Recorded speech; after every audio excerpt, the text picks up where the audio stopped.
Un rêve d'hirondelle.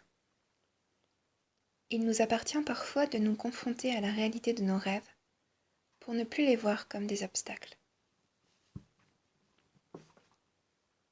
Un jour, je trouverai un pays où je me poserai à jamais. Je n'aurai plus besoin, l'automne arrivant, de quitter mon nid, de m'envoler, de rejoindre mes semblables et de changer d'horizon, de climat, puis de revenir au printemps.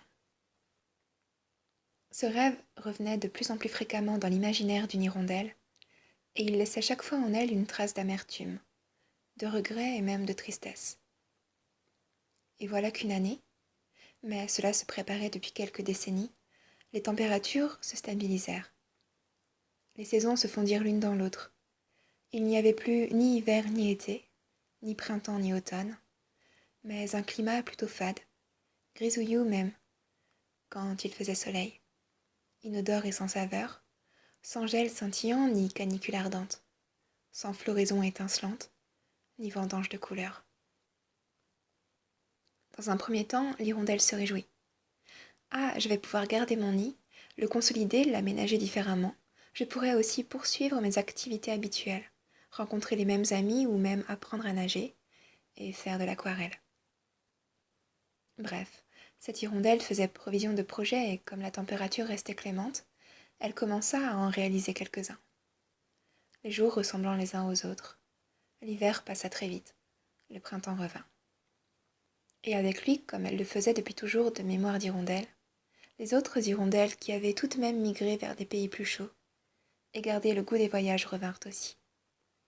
L'été passa, l'automne revint à son tour, et notre hirondelle se réjouit à nouveau de pouvoir rester sur place, de ne pas avoir à faire ce long voyage fatigant dans le ciel, vers les pays qui restent ensoleillés en hiver.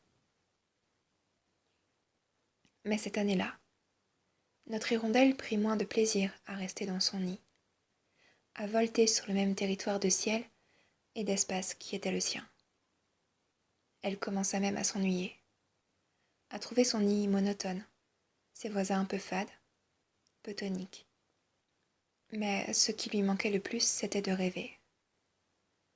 Depuis qu'elle avait cessé de voyager, elle ne rêvait plus. Et peut-être, ne le savez-vous pas encore, mais une hirondelle qui ne rêve plus est semblable à une hirondelle sans ailes. Oh, rassurez-vous, des ailes, elle en avait, mais c'étaient des ailes sans énergie. Des ailes anesthésiées qui lui permettaient de volter de ci, de là, de tenter quelques arabesques dans le ciel, de plonger vive comme l'éclair sur quelques moustiques, mais qui ne lui permettaient plus de s'élancer vers l'horizon de l'azur pour de longs voyages. Elle vaquait à ses occupations d'hirondelle, mais le cœur n'y était plus.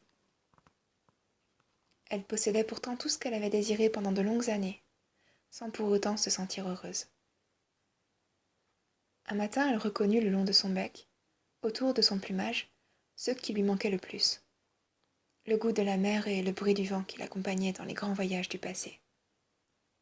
Quand l'automne revint, notre hirondelle quitta sa maison, décida de se joindre au grand voyage. Elle savait que ce serait le dernier pour elle, et elle voulait encore sentir le sel de la mer et entendre le bruit du vent.